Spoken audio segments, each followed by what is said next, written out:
Tonight's topic is debunking the myths of Orthodox life.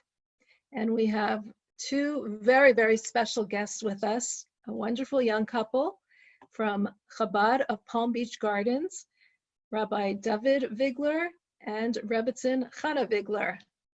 Welcome. Hi. Thank you for being here tonight. I think So you guys are here. Thank you for having us. Pleasure. wonderful. I think you guys are a great example of what an Orthodox couple looks like. And so I was so excited to invite you tonight and have you part of this discussion. Well, that's a huge compliment. So thank you. Probably one of the best compliments I've ever gotten. So thank you. Wonderful. So as of late, especially, there have been so many myths, even though there has been always so many myths about religious life, about Orthodox life, about hasidic life, about Chabad life. And we're here tonight to address some of those questions. We will be taking questions here on Zoom or on Facebook, so feel free to put your questions down. I will be looking there, especially towards a little later on in the interview. And we would love to answer everyone's questions, everyone's myths about Orthodox life in a Hasidic framework. So, Chana and David, tell us a little about yourselves, what you do, how you met. Well, I grew up in Brooklyn, New York, but not quite your typical, I guess, Brooklyn girl. My mother is actually Italian. People get a little surprised when they hear that. But she was actually born and raised in Italy. Actually, exactly 61 years ago, there was a group of Holocaust survivors that wrote to the Lubavitcher Rebbe asking him to send them a rabbi. And he sent my grandparents, who I always like to say are like the most unlikeliest couple you would imagine living in Milan, Italy. My grandmother is this real American from Pittsburgh, Pennsylvania. My grandfather was a real Russian, as I described him as the way you would envision a real saintly man who's wrapped in his tallis. He would love to just be wrapped in his tallis all day long, singing Hasidic melodies, praying all day. And lo and behold, the Rebbe sent him to Milan, and where they still are till today, where they built up a Jewish community. So my mother is from there, and I spent a lot of my childhood in Italy. So my heart is, a piece of my heart is definitely there. I speak Italian. That's what I was just going to ask. Do you speak Italian? You still speak Italian? I do. You want to say a few words in Italian for us? Oh, sure. Buonasera tutti. Great. Good evening to everybody. But she also cooks Italian, by the way. Oh, what's your favorite dish to cook Italian? Well, I guess you'd say chicken marsala. My kids would tell you that. But in general, we're very international. So I spent a good deal of my childhood, especially in Italy, but in Europe. I have a lot of family all over Europe. And David is from South Africa. And oh, really international couple. I didn't even know this. Yes. And actually, when we first moved here to Palm Beach Gardens, which we might be jumping a little bit ahead of here, but when we first moved here, and I was 20 or 21 and he was 24, and we were opening this new center, and we were so young. I mean, I still think that that's how old we are, but and I remember we were interviewed by the paper at the time, and they were like, "You're so young. Why would anybody want to come to a synagogue with a 24-year-old rabbi and a 21-year-old rebbitzin?" And I remember saying to them at the time that although we were young in years, but we've had so much experience doing all of this work for so many years, and we've probably been to more countries than a lot of people our age. But more than that is that we've really been raised in this culture. And like I said, my grandparents were in Italy for all these years. So I gleaned a lot of experience of what life of a rabbi and rebbitzin. I want to share a picture of you guys at 20. That was 24 and 21? I was 20 and he was 23 when we got married. Yeah. Oh, wow. Beautiful couple, still are a beautiful couple. So a 20-year-old and a 23-year-old decide to move to Florida to start a whole Chabad center there. Hannah, I just got to interrupt you a quick second over here because my wife is very humble. She actually speaks at least 6 languages that she admits to. And Oh, she's wow. eclectic, very international, and at home in more countries than I can even imagine. She's an amazing tour guide whenever we travel through Europe. Okay, but I got pretty much, I've got totally Africa covered. I got Africa covered, but she's pretty good in Europe and North America. So she's definitely a woman of the world. So a girl from Italy, a boy from South America, you said? South America. Johannesburg. South Africa. Okay. How did you guys meet? Tell us about Brussels. that. In Brussels. In Belgium. Where else, right? Yeah, actually, I was supposed to take a flight to Italy a few months before. I was bumped off. I got this free voucher to go to Europe. I decided to go to Brussels because my aunt and uncle were living there. He had just arrived. I'd actually just finished, I just graduated rabbinical school in Melbourne, Australia. Oh, really international. Yeah, please continue. I had an amazing year in Melbourne, Australia, in a very intense rabbinical program. And having just graduated, I was looking to get to the United States, but lo and behold, they had just changed the visa application laws for South Africans to be able to get into the United States. I wanted to come to America. I was ready to settle down. I wanted to get married. I wanted to meet someone. But they just changed the visa laws. So I couldn't really get to America. I needed to wait, I think it was 9 or 10 weeks. And just then, an old friend of ours, of the family, called me up. My uncle. And he asked me if I'd like to come and teach in Europe, in Brussels, for 8 weeks. I said, perfect. I'm looking to do something for 8 weeks. When I got to Brussels, his niece was en route to a wedding in Milan. And that was it. We were big believers in Bashert and divine providence. So did you just bump into each other? How did that work? Well, it wasn't exactly like that. My uncle knew that he was coming. He was coming and I was coming. So he decided that he was going to introduce us to each other. And actually, my parents had to be in Israel. My brother was in yeshiva with the medical issue, and they called me from Israel the night before I was leaving to let me know. My mother was afraid I wasn't going to pack anything decent.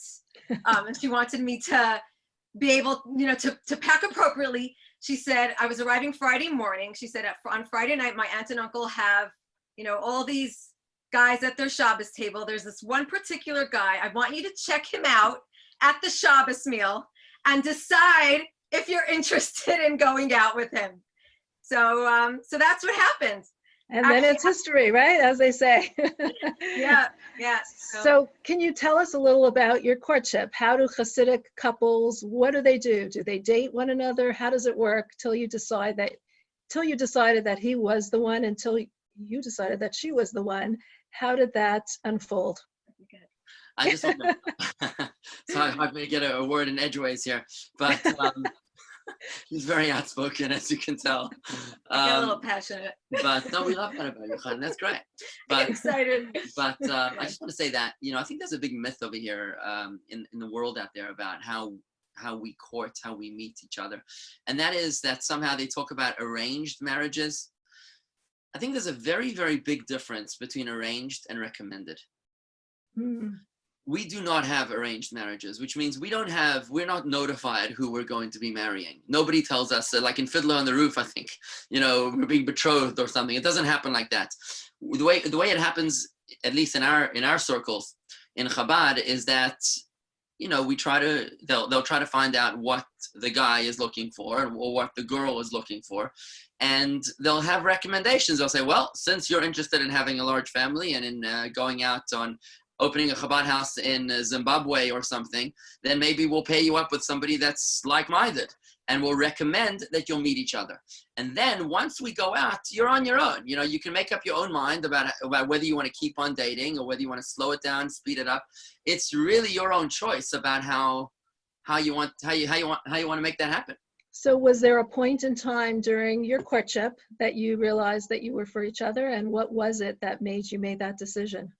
So I think a really important distinction that needs to be made in terms of, and I like the word that you're using, courtship, as opposed to dating, because I think that dating gives off the wrong impression. I think that when people say that they're dating, they're not just courting each other. It's a lot more than that. They're already, maybe living together. They've already taken their relationship, to the next step. when we court each other, it's really to see if we're compatible mind-wise, if we think alike, if we appreciate each other, if we enjoy being in each other's company, and we really spend that time focusing on what matters most. And I see a lot of times what happens in our society and our culture is that you get blindsided, you know, once there's a physical connection between the opposite genders, then a lot of you get cloudy, and the important things don't really come to the surface so much, and you're not really discussing what you need to live together for the rest of your lives. You're not discussing the important basics of your future. I think a lot of secular couples will be spending time while dating watching a movie together, for example. So they'll spend 3 or 4 hours sitting side by side, but not actually communicating to each other. The way we date is looking deep in each other's eyes and speaking about life and about feelings and about perspectives and Weltanschauungs, about perspectives and reality. You know, there's a tremendous amount of material, of connection that can be formed when you're in deep conversation, which is not just distracted conversation. It's not just time that you happen to be spent within proximity of each other, but where you're actually fully focused on each other and you're talking things out. You're really discussing, you know, and it's not purely abstract and professorial. You know, you're talking about your experiences, you're talking about your things that make you happy and things that you don't like about life, and aspirations and dreams and ambitions. Really and connecting on a soul level, I would say. It's really connecting on a soul level. But I just want to say, Hannah, I think it's not realistic to think Sounds that. like it's also an emotional level, because For you're really sure. looking at each other and what you need to live a fulfilled life together. But I think, Hannah, that it's important to make a distinction about the point at which you know when you're ready to get married. I think that it's not realistic to think that you're going to have a moment of falling in love before you can get married. So this is what I was actually going to say, is that the first night I got engaged, I was one of the first ones in my class to get engaged, and I had a friend. How long did your courtship last, if I can ask? 7 weeks. 7 weeks. 7 very intense weeks. Intense weeks of a 20 and a 23-year-old really getting to know each other. So ask me why it took me so long. I don't understand. Yeah, Okay. it was so slow. I won't ask you how many hours those 6 or 7 weeks were. Exactly. Okay. But I was one of the first ones in my class to get engaged, and a friend of mine called me that night, and she was like, all excited. And so she asked me, I don't remember exactly how she said it, but she was like, oh, so are you in love, or something like that? She asked me. And I said to her, you know what, to be honest, I'm not in love. I said to her, I said, I'm in like. I told her, I like the way he thinks. I like his personality. I like to be around him. And in all honesty, I don't think that you can be in love until there is a commitment, until you belong to each other, until he is only mine and I'm only his. You can't really love each other. That's just lust. That's only infatuation, you know? That's something that love grows. It's not something that happens, you know, overnight. So someone's asking, do you grow to love each other? Does the love come? Absolutely. And when does it come? You know what? I think that every single day it grows more. You know, we're married 16 years, and and sometimes I think, I'm like, my gosh, and I thought I loved him 10 years ago. I'm like, I had no idea what love really is. And I think that's how love is. It's something it's like a flame that's always growing. We often marvel about how what we thought was love is nothing compared to where we are now. How it's a constant development, and we're constantly deepening that relationship to be able to appreciate new things about each other, to be able to give each other in ways that maybe we never felt realistic or possible beforehand, and to be able to experience each other through unique and special or difficult times, to be able to be there for each other. It's a very, very special emotion, which I don't think, again, is realistic to have before you get married. I think that love also comes, when a relationship is new, there's always that excitement. There's always those sparks. Well, And I guess you're saying you're almost blinded by that sparks and that excitement, and For sure. that's why you like very intensely, but it's a people like, think they love. They but think you it's don't love. fall in love like someone who is completely entranced by, is that what you're trying to say? Absolutely. In the beginning, a new relationship cannot be love. There's way too much excitement going on.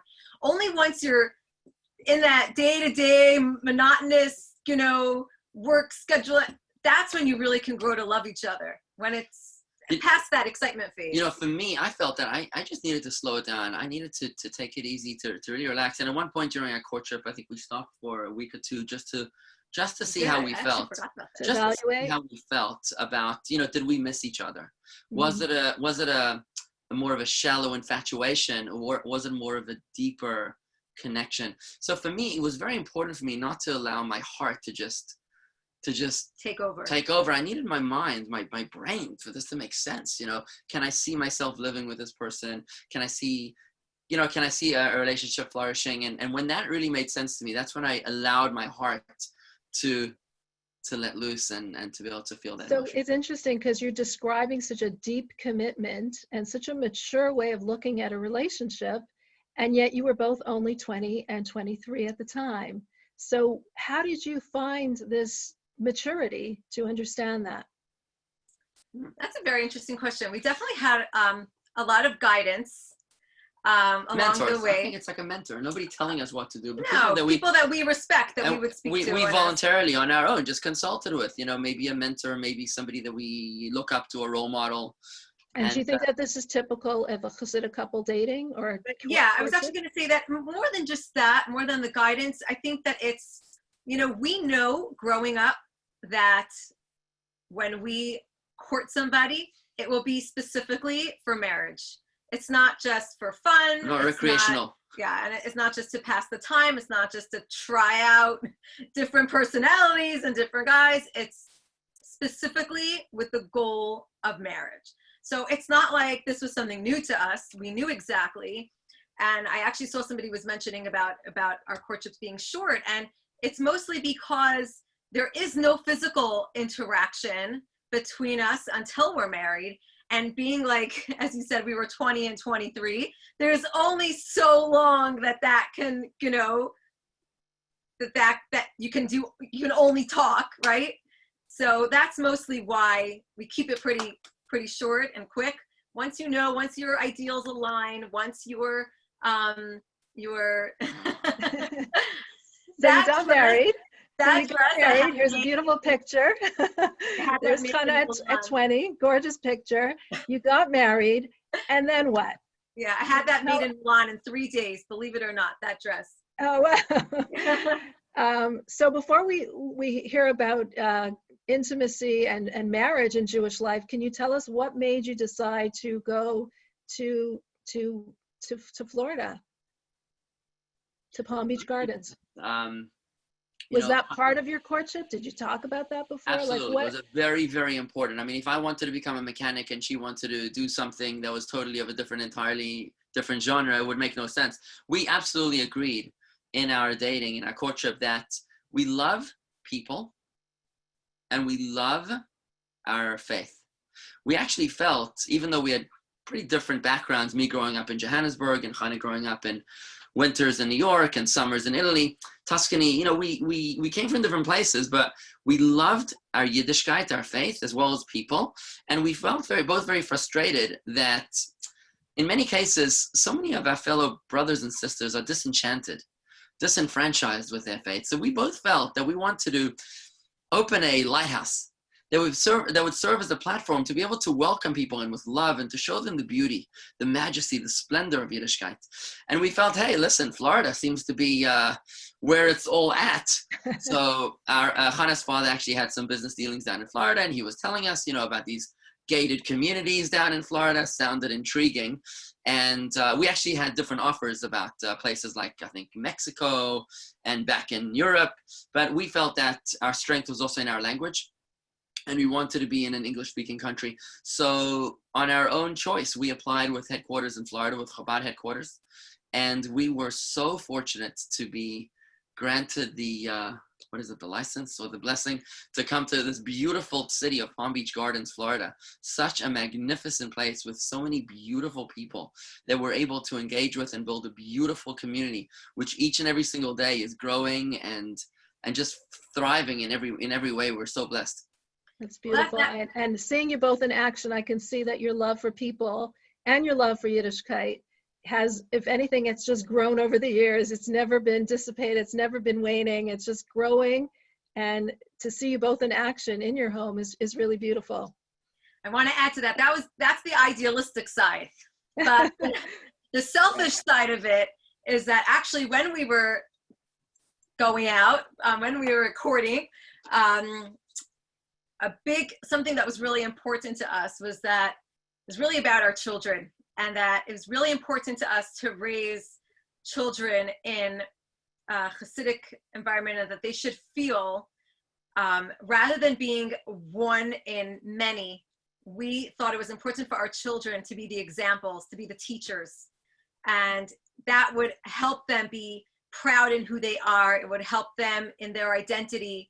And I have to say that, I mean, they're still kind of young, but it's definitely, you know, a big source of pride for them to be the rabbi's children. They're the teachers. They take it very seriously. They're role models at 3 and 4 years old. They know that they're being when they were that young, they took it very seriously. Now I'm going to get to your children in a minute, but before we get there, and I have a lot to ask you about that, about your wonderful family. But first tell us about, so you got married, and then there's Jewish intimacy. What is Jewish intimate life like? What does Torah say about Jewish intimacy? There was no, as you said, there was no physical connection before marriage. So what was it? What is the Torah view of intimacy after marriage?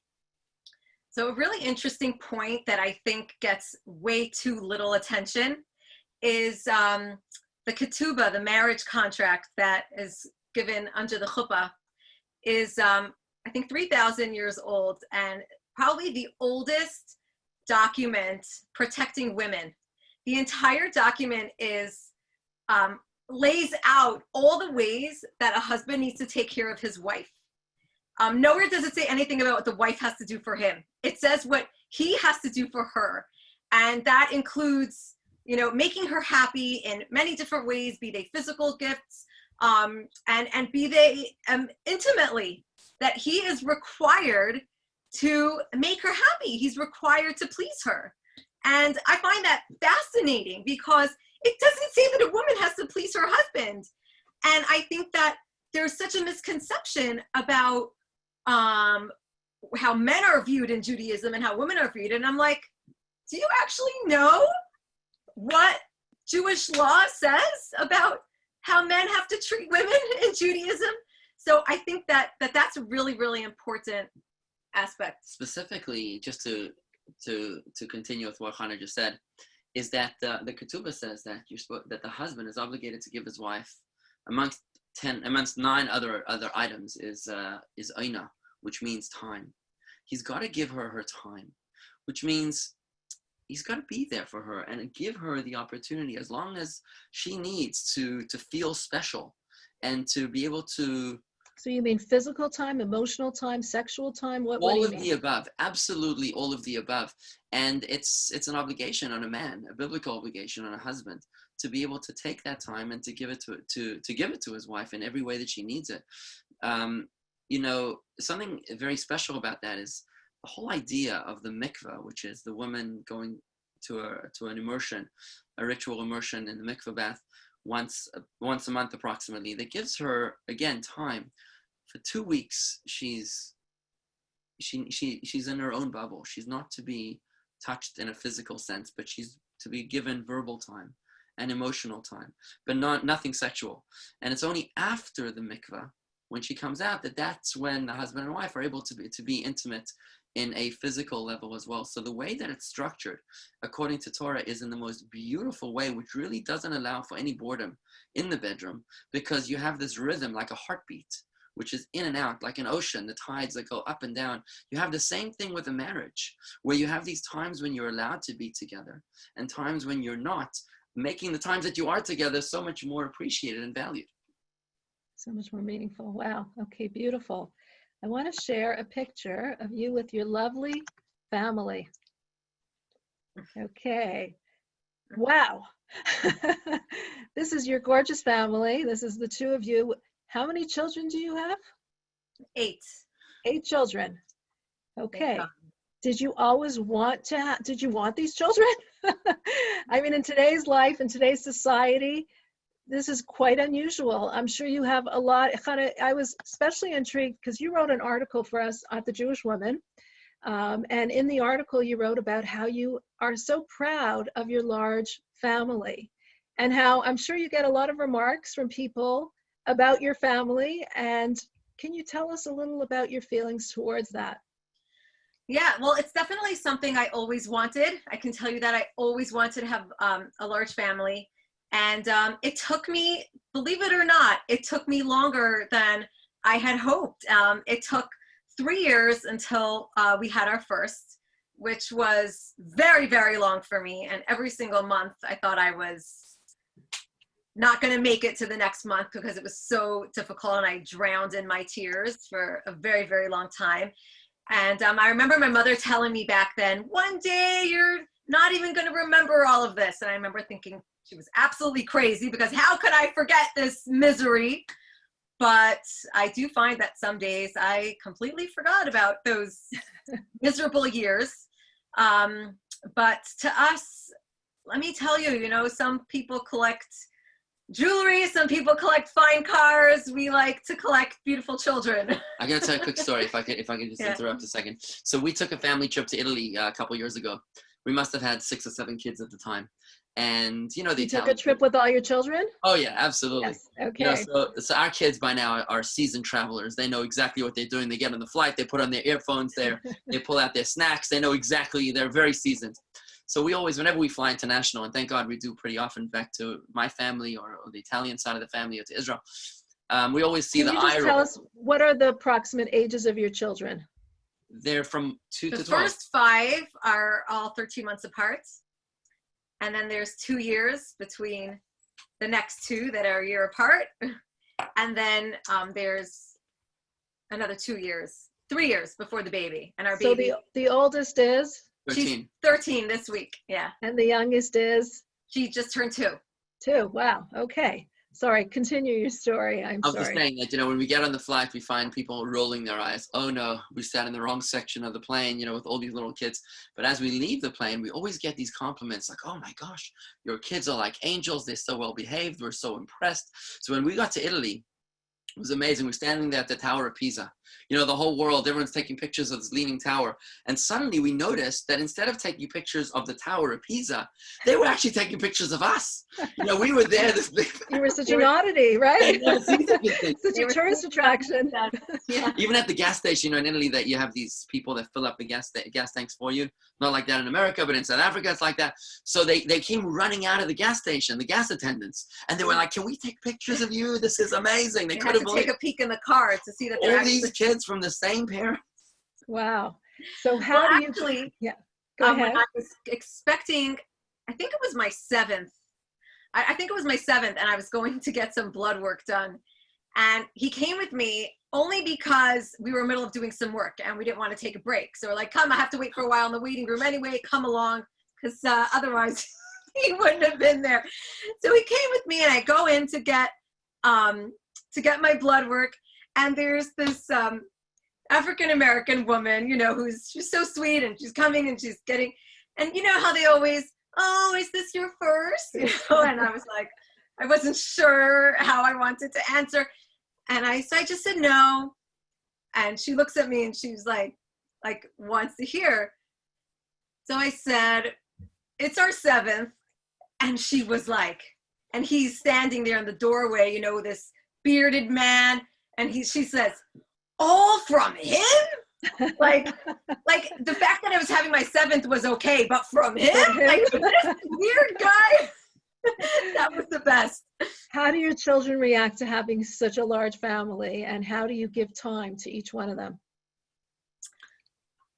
I think that the kids love it. They love, each other, and obviously, you know, they're normal, they're kids and they fight and they argue, but we talk things out a lot. We do a lot of conversational planning, you know, therapy or whatever. I mean, just talking to each other.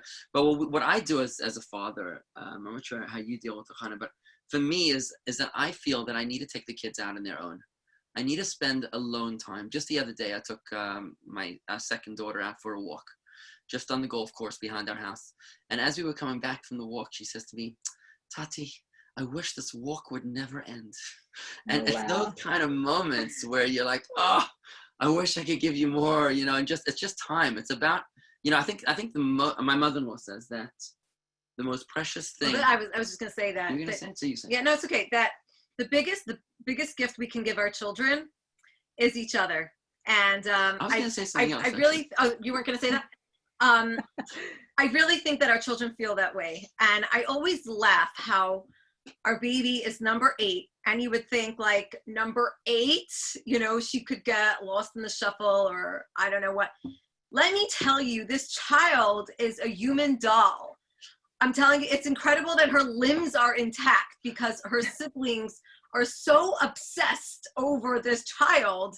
It's like ridiculous. They walk in the door from school and it's like, they're just all over her. And it's not just her, you know, all the kids, they're so proud of each other. And yeah, they have, you know, they're normal kids and they have their issues with each other. But I love watching them on Friday night at the Shabbos table when they each have their, you know, their little Torah thoughts that they're sharing. And you can see, especially when it's the little ones' turns and the big ones already know what they're going to say and how they like coax them along. And they're so mature about it. And I feel like they're growing up with skills that you cannot learn anywhere else.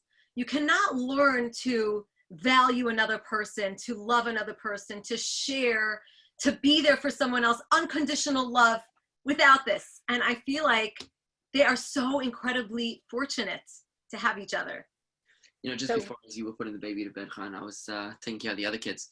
And I saw our 8-year-old was reading a book to the 6-year-old and the 5-year-old. And it was just the most adorable experience. She can just barely read and she's reading the book and she's, you know, mothering them a little bit. It was really cute.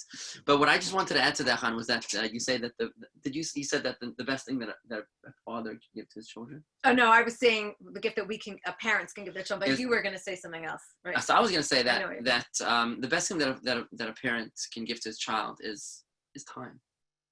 And I think that there's nothing more precious than that, than just being able to be there with those kids. Your presence rather than present. Just be present, right? You know. Sure. We come home, we turn off our phones, and we just try to be present, to look them deep in the eye, and just be there for them, just to listen. What my mother actually says is the biggest gift a man can give his children is to love their mother. Is to love their mother. Mother, so true. So, you know, there's a huge myth that women have to have all these children, or couples. You sound anything but. You sound like the most proud parents and happy parents with so many children.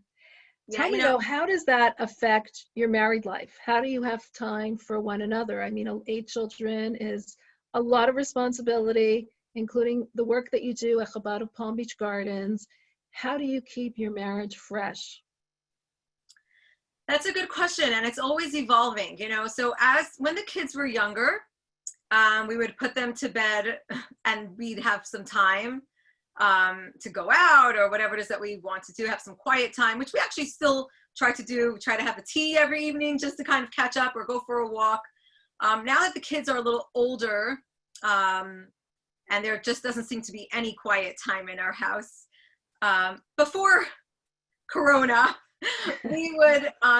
we actually started going out more during the daytime because we realized that it's just more practical and it's just easier for us when the kids used to be at school. When they were at school, right? When they were at school. Now there's no day, there's no night. I don't even know what day of the week it is.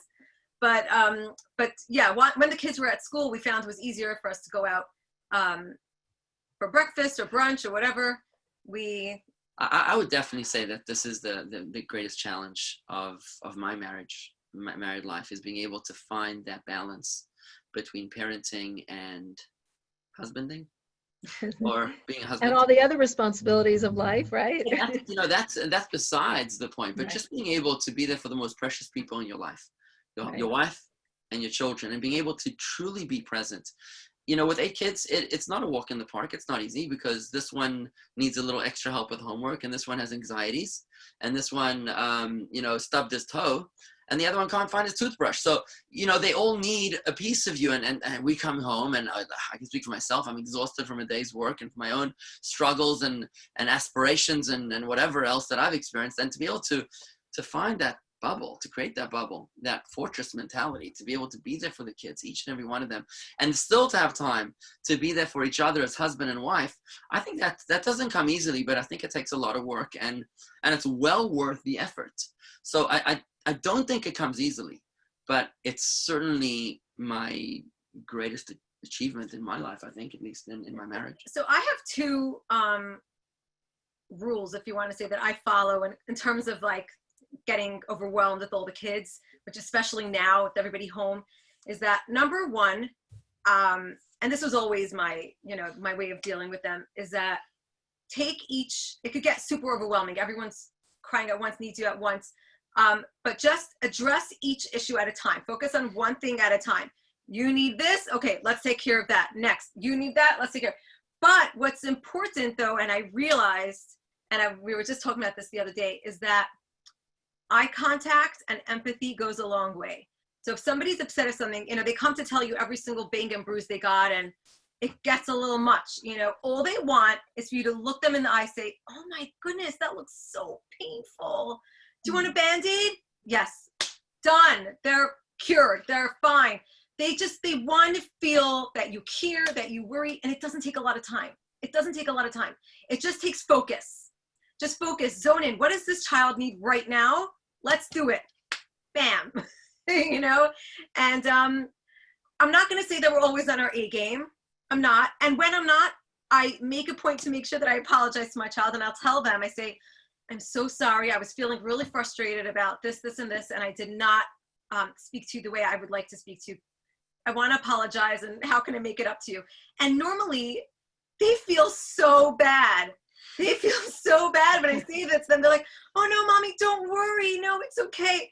I actually had something recently, trying to remember what it was, something on a Zoom I had missed. Oh, our kids had to prepare a birthday card for a friend on Zoom. It was a surprise. Oh my goodness, lo and behold, of course, my kids, 2 of them that are in the same class, were the only ones, as soon as the teacher gave the cue on Zoom, they were the only ones that didn't have the birthday card to put up to the screen because I forgot to tell them to make it. I am telling you, I felt like the worst mother on the planet. I felt terrible because, of course, I saw the message to the teacher. The teacher said, confirm you received the message. I confirmed it. I never gave the girls the message. When they came over to tell me, I was so devastated. I was apologizing so profusely. I think kids forgive us much faster than we forgive ourselves. And you know what? They felt so bad that I felt so bad. So bad. And we figured out a way to fix it up. You write that you're both co-directors of your Chabad house. How do you see this partnership in your home? How do you look at your roles at home? No. What was so funny about that? That's the short answer. The short answer. Okay, we want the long answer. Anyway, he's the fun one. I'm the one that gets things done. How about that? I say it's bedtime. He starts to play. Okay, that sounds a little typical in terms of fathers' roles. And we complement each other, you know. Complement each other. And what about in your marriage? How does a hasidic couple show love and compassion to one another? Well, firstly, I want to say that love and compassion. I'm sorry, let me know if you want to say something. You're doing great, man. Keep it up. You know, I remember you are an incredibly lovely and inspiring couple, someone is telling you. So that plus many more comments, but we're going to get to those comments soon. I remember my mother telling me years ago when I was much younger, I wasn't even married, but I remember saying about her own parents that she never ever saw any physical interaction between them. They never held hands in front of her. They never kissed in front of her. And not because it's anything shameful or bad, but just because it's considered holy and private and just meant to be between the couple. And I remember her telling me that although she never saw any physical interaction between her parents, you could see the love that they had between each other, just with the way they interacted, with the way they spoke to each other, with the way they spoke about each other, with the way they interacted. And I think that in our society, in our culture, there's such an emphasis on PDA, on public displays of affection. And I can always tell like which couple is not doing too well based on Facebook. I can see when there's too much displaying. I'm like, something's not right here. Just something is not too great. And how do they say in paradise? So I think that when it comes to physical, what was the word? Affection. That's something, it's sacred, it's holy, it's private. It's not for the world to see. It's just between them. And every couple has their ways that they show each other affection. Some women need more gifts. Some women need more time. Time. Some women need more compliments. And some men, the same, have their needs. And every couple has to know what their spouse appreciates and be sure to be there for them in that way. I just want to add to that in addition to the element of privacy, which is extremely important in our tradition, that any displays of affection are always done in private and not for anybody else to see. There's an important element here of the emphasis of it, because I think I can understand why a lot of people think that there might not be much love going on between Orthodox couples because they simply don't see it being displayed out in the open. Publicly, sure. Anybody who's read the book of Song of Songs is a love story between two lovers that is effectively a metaphor for our relationship with God.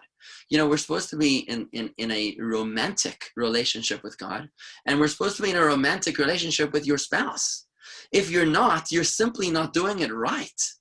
It's core fundamental to be able to be in love each and every day, and you to refresh that love with your spouse, just like we have a romantic, not a fearful relationship with God, but a romantic relationship with God in the same way we have with our own spouses. And yes, I know that there's a lot of misconception out there also about hasidic or Jewish halachic intimacy laws, but you are actually not allowed to be intimate with somebody that you don't love. There has to be a love there. You can't just, sleep with somebody that you have no desire to be with.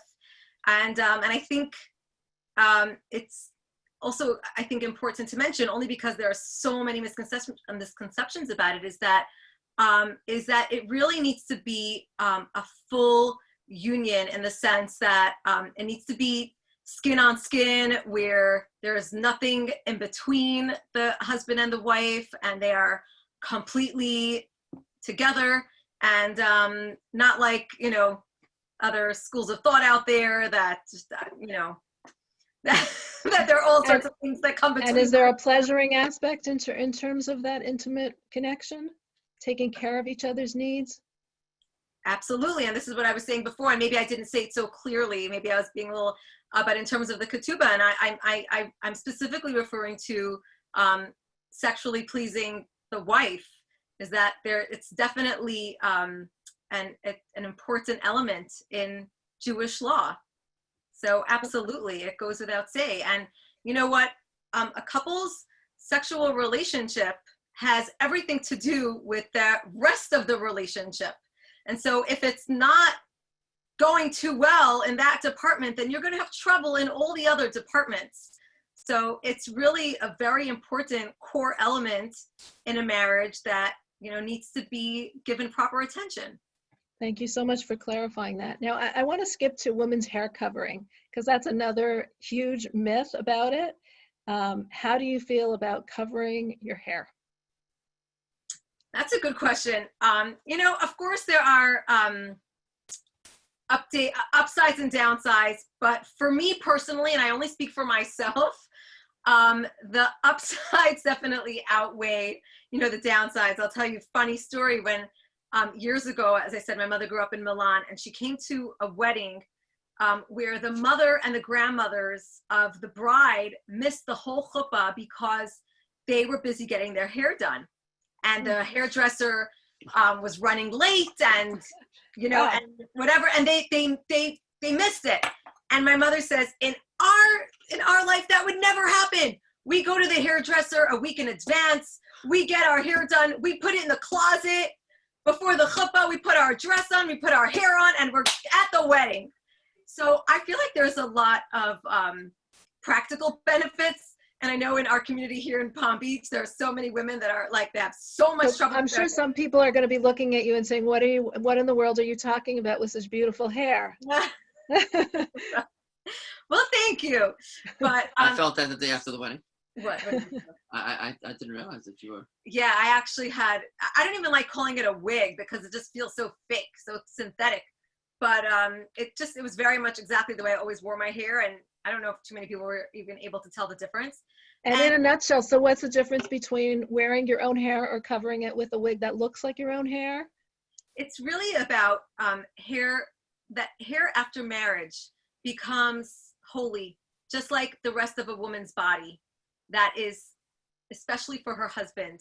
And we really put a big emphasis on the sanctity of the marriage. And it also comes hand in hand with what we were talking about, keeping that privacy and of our physical relationship behind closed doors, that it's not for the whole world to see, is that there's a holiness to it. A woman's body is holy. It's just for her husband.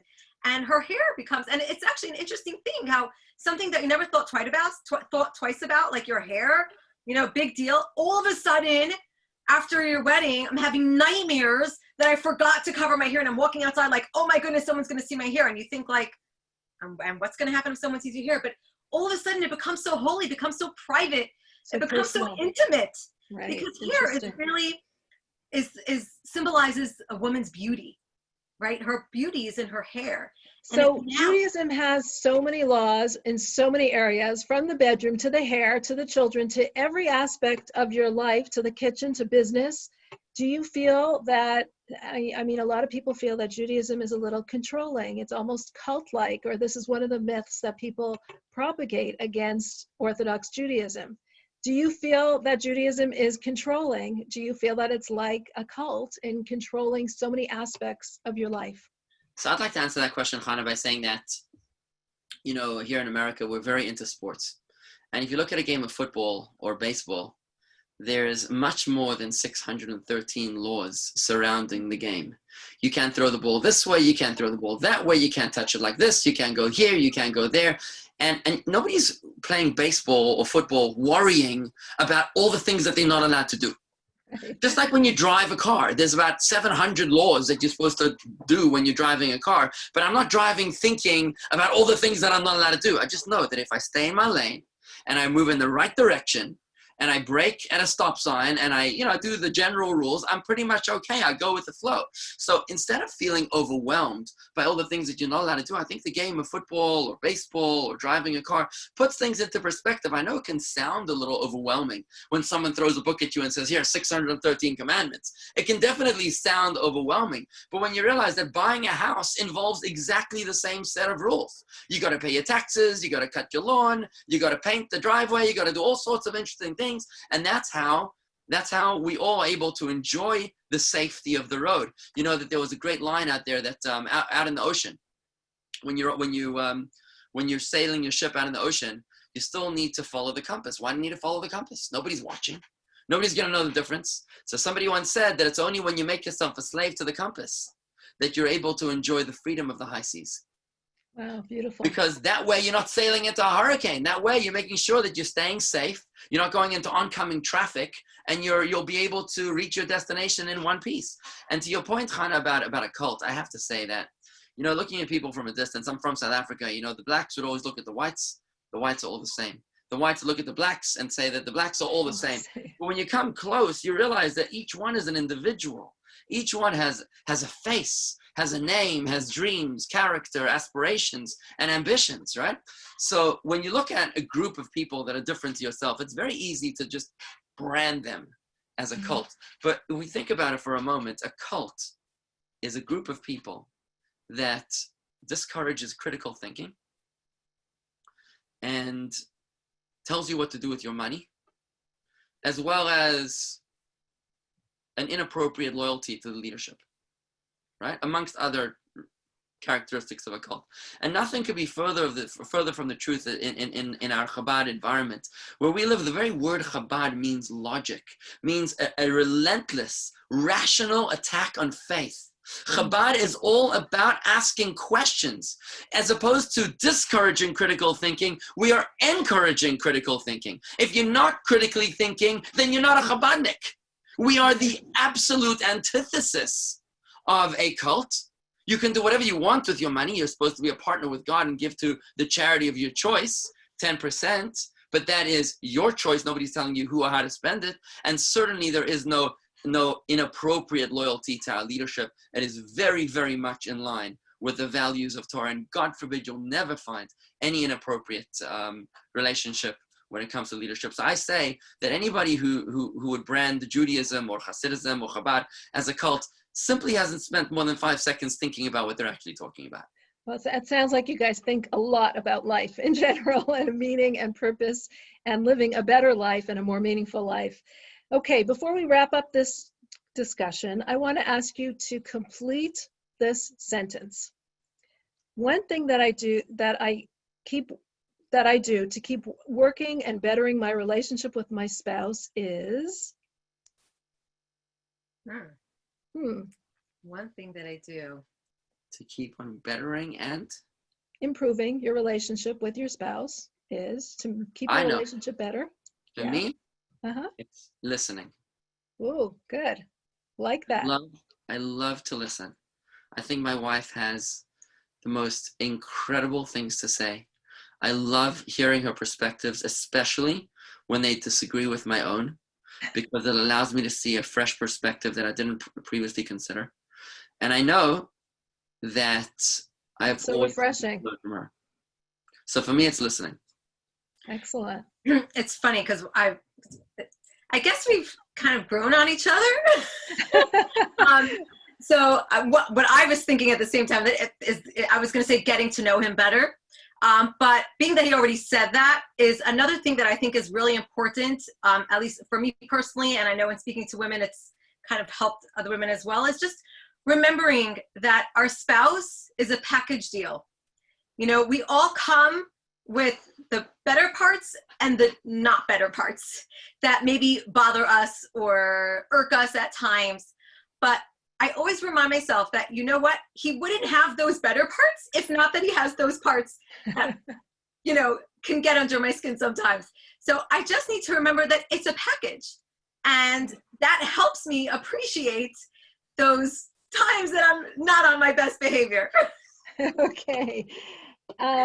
A goal in our home is? A goal in our home Mm-hmm.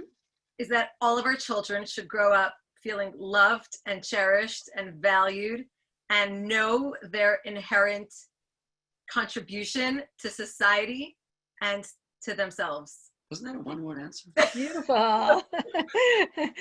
And the last word, every day I try to take a few minutes for myself. Oh, I like that one too. Okay. I would say laugh. Laugh.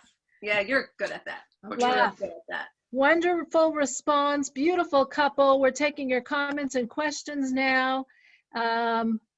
Okay, let's see. We have beautiful comments and questions. Oh, this is a long one.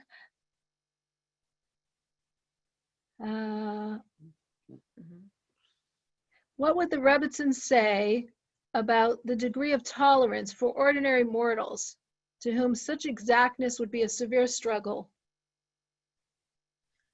How do you look at other people where it would be hard for them to be keeping everything, I guess, that you're trying to do in your life? So how would I look at other people? Every Yes. single person has their own journey. Every person has their own struggle. I can only appreciate, you know, the steps people take in their lives. I'm not here to judge anybody for their struggles.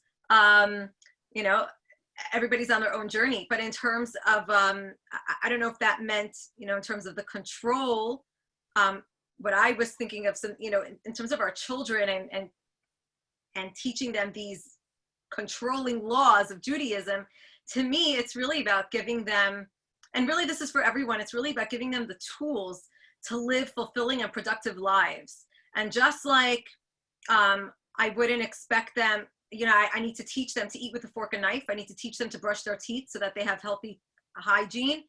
That's my job as a mother, to teach them how to live in society, to take care of themselves and get dressed properly. Nobody would accuse me of being controlling because I force my children to brush their teeth, or I force them to use proper manners when they speak, or I force them to sit properly at the dinner table. To me, these laws, the Jewish laws, to me, is the guide in how to live your best, fulfilled, meaningful life. And I often say, living Jewishly is to live your best, most beautiful life. If you are not living your best, most beautiful life, you're not doing it right. There's something you're not doing right. So someone's asking if you could talk about the challenges of raising a large family in terms of finances, emotional resources, roles of each parent. So I think you've covered the emotional resources and the roles of each parent, but do you have anything to say about the financial aspect of raising a large family? So maybe I could chime in over there and say, I'm one of 9 kids. And while you are answering, I'm just going to show another picture of your beautiful family because someone has asked for that as well. But you can continue. You can tell us. Yes, I'm one of 9 kids, and my father often told me that it says in the Torah that every time a child is born, he comes with his bread in his mouth. It's a metaphor in the Talmud to say that a pipeline of blessing accompanies each and every child that is born, where God promises us that you will have the resources to be able to provide for this child. We understand that is a leap of faith. It takes courage, it takes faith, it takes trust, it takes focus to be able to know that the child that we're going to bring into this world, we will be able to care for and provide with all of their needs, including their financial needs. But I can say, thank God, with 8 kids, we're still young. I'm 39. You're 36, right? And thank God, God has been good to us, and we've been able to provide for our kids. They have what they need, and we're very grateful. We feel that is an absolute blessing from God.